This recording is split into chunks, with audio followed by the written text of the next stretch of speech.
it better. Over, let's take the world over, let's take the world over with love. Welcome back to Stronger Together. Did you want to do the welcome back? No, that's cool. Hey, collaboration. The spirit of collaboration.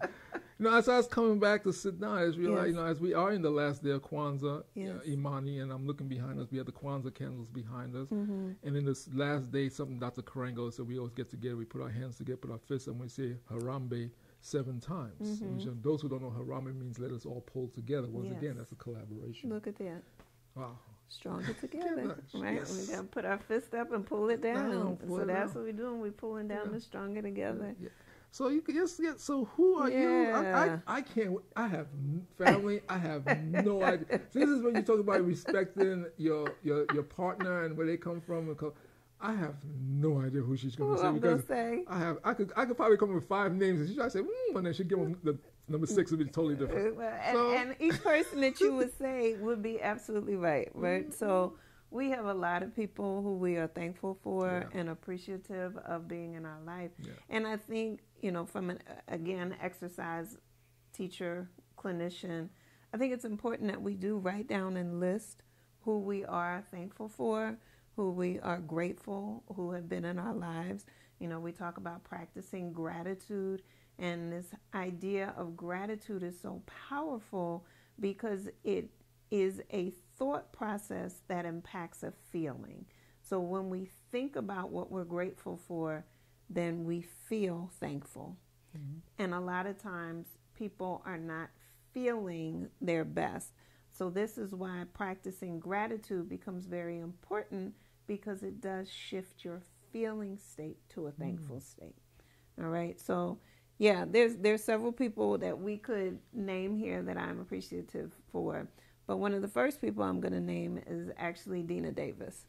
I thought about her. I thought, I was like, you know, because the two of y'all had this become like peanut butter and jelly in the last year. And I'm like, and I love it because, you know, I love it.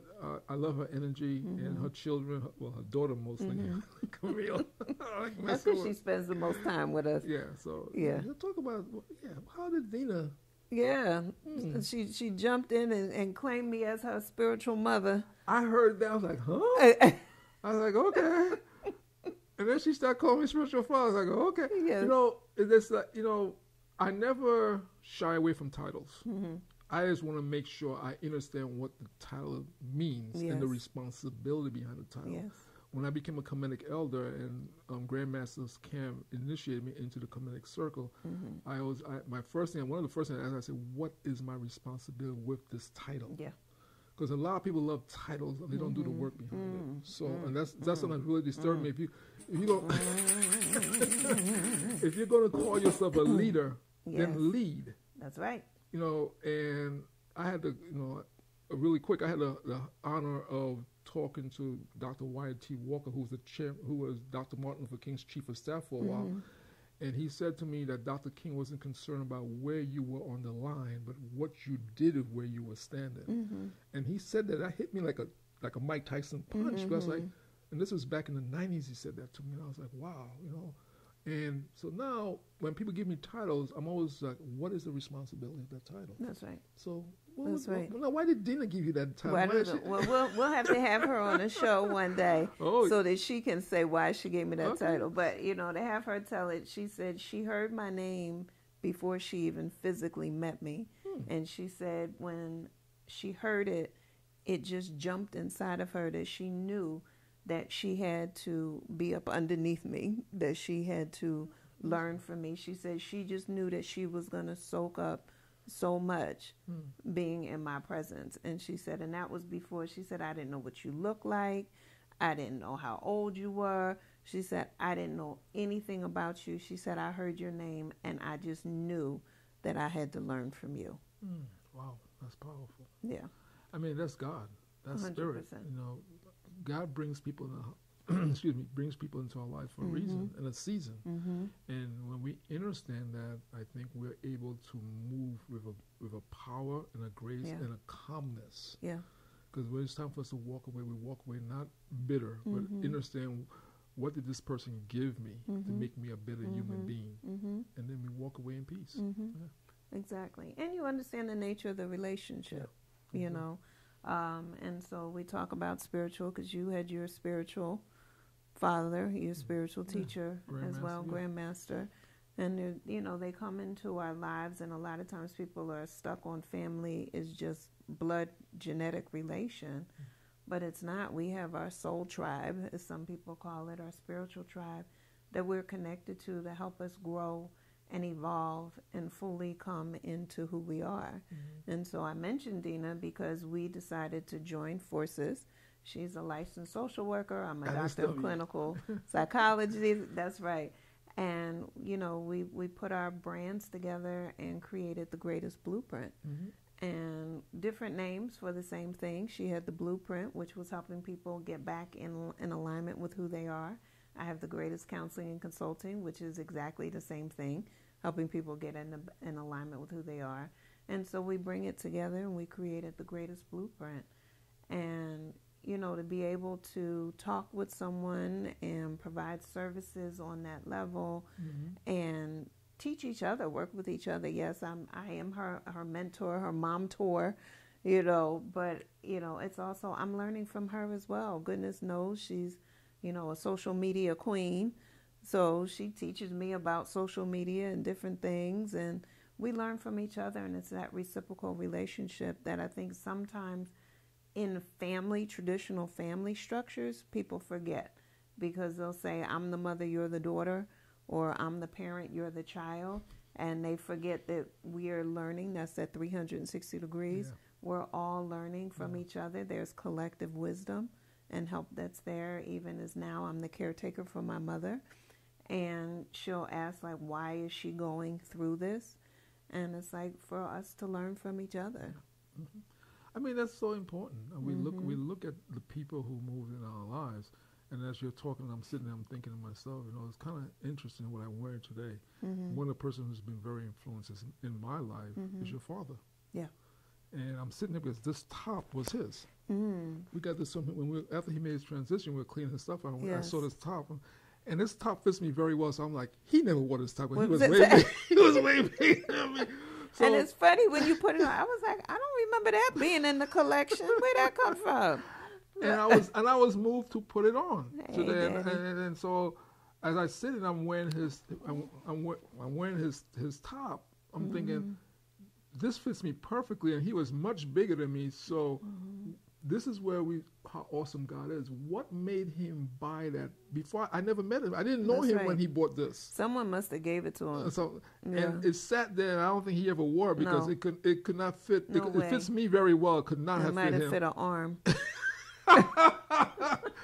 And so that's wearing it here on doing the first show with is I feel very comfortable with it. I'm looking at him like, oh my God, I'm wearing her dad's clothes. And you know, when I met him, he was so loving and embracing to me from the day I met him when I first came to the house and I met him, and he was just so cool with me and stuff like that. And we just built a very powerful relationship. So when he made his transition, I remember him making his transition. I'm there when he made his transition. I prayed over it and I said to him what I said. And I always remember it. So when I'm at the office where he lived, where he spent was from 1976. Decades. I'm in there. I feel his presence all the time. And like people come in there, I say, oh yeah, Pop. I say, I call him Pop. You know, and Pop, I say, yeah, I'm married to his daughter. I call him Pop. That's why I reference him as Pop. So when we look at family, blood family, and we look at our spiritual family, there's a unique difference. There's a line that connects the two, but there is a unique difference in the two and stuff like that. Yeah, definitely. So definitely a lot of people. So we say thank you to Dina Davis and to her family because they have become our spiritual family. Yeah, mostly as well. Camille. Yes, that's my little buddy. Yes, she spends a lot of time with us. So, and Chris is cool too. Oh, Chris is cool. Right. We just don't spend as much time with him. I think, you know, for me, I'm thinking about why Camille really touches my heart. Is that I never had a daughter, a biological daughter, so I had a lot of I have a lot of spiritual daughters. When I see her, I think of my daughter. If I had a daughter, my daughter. So and she's so much younger than my biological son. My son's in his 30s. Yeah. So, you know, when I see young girls like that, my heart goes out. I'm like, we have a responsibility to make sure our young girls feel safe, protected, and loving. And so I think as a comedic elder, that's one of my jobs.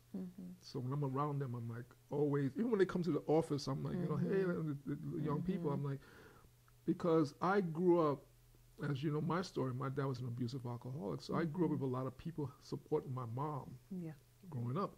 So I think about it all the time. What do we, mostly me, what do I have to do to put into the global community so that way the community is better? I think that's important.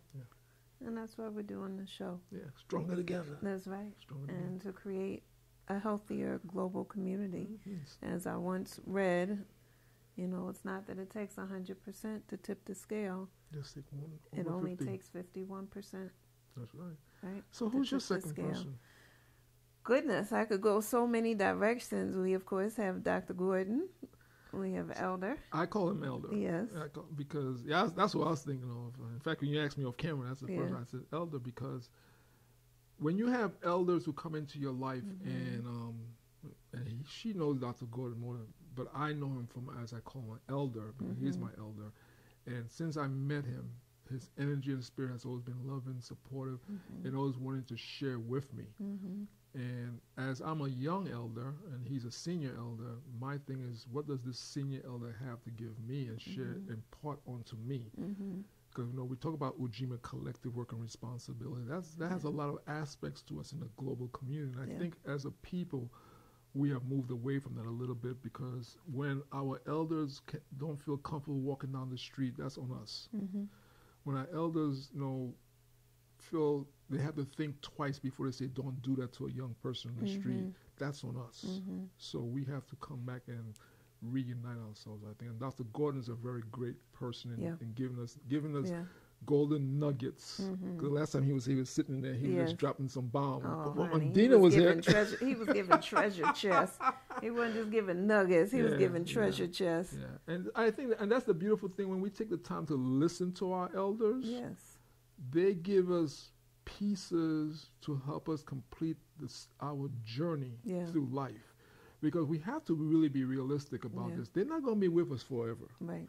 So when we have them, we should definitely acknowledge them and listen to what they have to say. Because I'm tearing up here. I know. I should have bought tissues. People tell me I have this effect on people. Oh, Lord.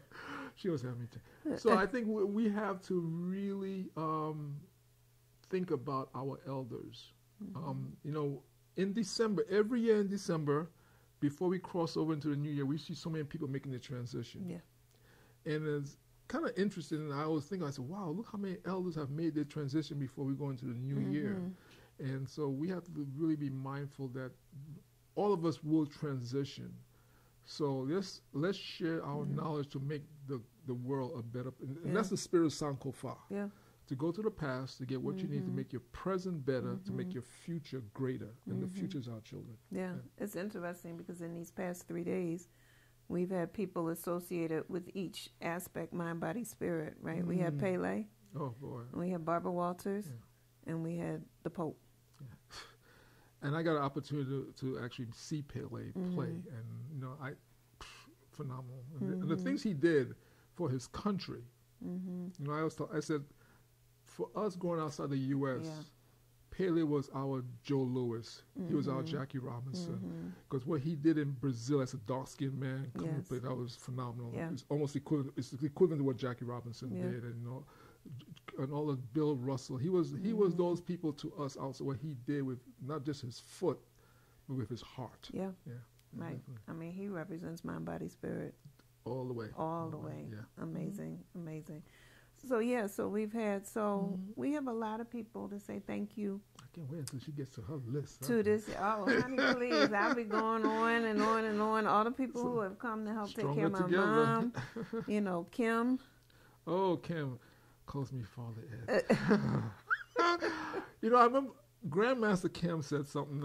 I heard him say that I thought about. He said, as you get older, your name becomes longer. And I'm like, he said, I was like, And as I get older, I got Kim call me Father Ed. I got this one call me Father. I got this Baba and all.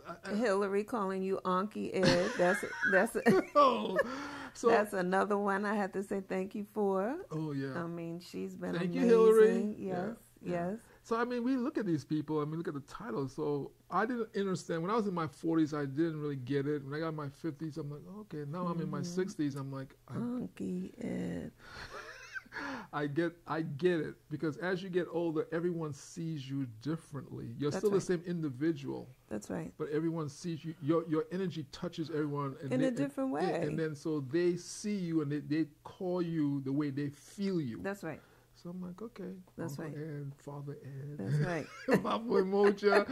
I like it. And I'm cool with it because it just tells me I'm evolution. I'm evolving. Yeah. I'm evolving. Yeah. And so, yeah, I think it's beautiful. And for me, you know, the different names activate different sides of me. So when someone calls for Dr. Walls, it's like that puts on my clinical mind. It's like, okay, how do I need to look at something? Versus when somebody calls me Cat, that's off duty. It's like, okay, let's play. What's going on? You know, if I hear Kathleen Elizabeth, it's like, usually that means I done got in trouble. Right. When my mother said Edmund, like, oh, that's my full name. Right. Exactly. You know, like Ruby does that. When I first met Ruby, you know, and this is someone else in my life, she used to call me Edmund. I was like, and she was like the first person really outside of my circle at the time who called me by my full name. And it really touched me. And she's about my mother's height, and she's the one who got me to start Sisters in Harmony. Yeah. And so I was thinking of her like, you know, like that sister, and I'm a few months older than her, so she always told me old man sometimes too.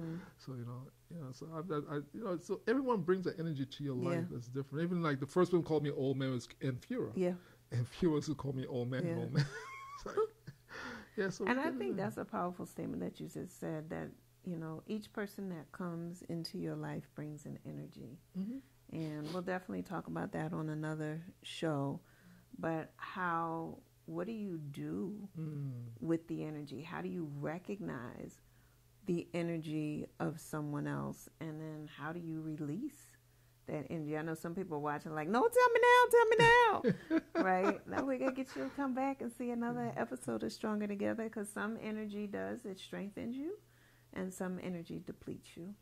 And so you have to, the first step is know thyself. You have to know your energy. You have to know what your baseline is, so that when there is an infusion of an energy into your system, you know how it is impacting you. I think, go ahead, Dr. Walsh, you said, I think the first step is to acknowledge there is an energy. Okay. Because a lot of us don't want to acknowledge it. And I think that's one of the most dangerous things, is not acknowledging energy. Yes. No matter what some people say spirit, some people say force, but it's there. And I think the first thing is to acknowledge it, and how is it impacting you? What is it doing to you? How is it making you relate to people? You know, people go through yoga and they do all this, to get themselves realigned, to get themselves centered. Yes. And all they're doing is just moving the energy back center. Yeah. And once you move your energy back center, you can deal with things. So we have things that we do to do that. So I think first thing is to acknowledge there is an energy. Yeah. You know, it's interesting. We'll take a break in a moment. In my first book, on the back cover, when I was asked to describe what the book was about, I described myself as a spiritual chiropractor. And getting people back in alignment. Yeah, that's powerful. I like that. Oh. Is that book still in purpose? That book still is. That's the greatest soul journey. So let's take a break. Yes. And she's going to bring the book on so you can see the book. We get Stronger Together. Yes. That book might be something someone needs. It's the first day of the new year. They might need to read it. They probably do. So we're going to take a break. All right. With Brother Ed Moja and Dr. Kathleen E. Walls. And we'll be right back with Stronger Together. Jump right on the side, everybody join the ride, let's go. The overthink with the mind, let your heart take full control. So put your pride on the side, everybody join the ride, let's go. The overthink with the mind, let your heart take full control.